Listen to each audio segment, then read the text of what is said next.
mentioned earlier, lots of people bring their tents to Glastonbury and just leave them here. But the point is, a tent is for life, not just for festivals. I'm Amber. And I'm Colin, and we've been taking a tent across the world for getting on for 40 years now. First tent we bought together, I came home and I showed it to Colin and he said, "What on earth have you bought that for?" And I said, "We can still have holidays.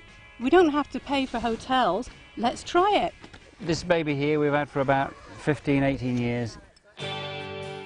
We've travelled from the Arctic to the Antarctic. We've had to tie the tent down to every little bit of bush or tree you could find just to keep it down. When you gave me my wedding ring, remember in the Grand Canyon? And you could hear the wind coming up the canyon like a railroad train, and it would hit the tent, and we'd literally have to brace ourselves to hold on to the tent.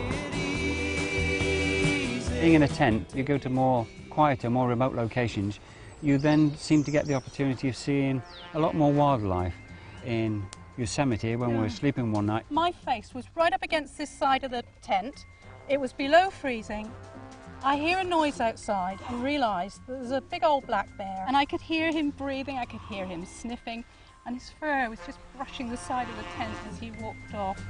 And I just lay there motionless before I woke him up and gave him rocks for not being awake, not experiencing that. Never heard a thing. Oh, it was scary, I tell you. Polly and my family are a bit camping mad. Harry is definitely my craziest child. I camped in a tent for a year to raise money for Hunting and Gymnastics Club for their new extension. And I stayed in there every day on Christmas and my birthday. Started off as a bit of a joke, but he's so determined in everything that he does that he managed to stick it for the whole year. It was scary because I thought a tree might fall down or a lightning might hit me or something, so it was really scary.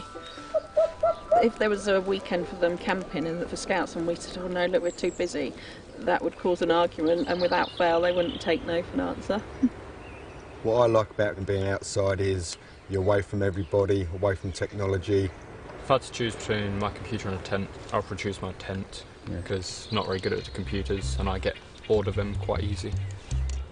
Well, I do like camping, but I don't do it very often. It hurts her back and she snores too loudly. I'm John. I'm Michelle. And this is our tent. It's 2010. It was the second year that I'd been to Glastonbury, and we'd set up in the same place. Unbeknown to me at the time, Michelle was there with her friend Emma. I ended up stealing your airbed and you slept on the floor, didn't you? We just spent the rest of the week together. Without sort of a tent and without being where we were in Glastonbury and everything there, I don't think we would have met each other at all, and I don't think we'd be where we are now, would we? Putting up the tent does sort of teach you to work together a little bit more, and I suppose have a bit more patience. Yeah, having a bit more patience with each other. This current tent, I think we've probably had for about four years. No, 3 years, because we've only been together 4. Okay. And it's all right. I mean, it's stood up to quite a good battery in one summer. It's done us proud so far. We don't want to bin it just yet. No. We are currently trying to save up for a wedding. It is cheaper camping, but we generally just really enjoy it, don't we? Yeah.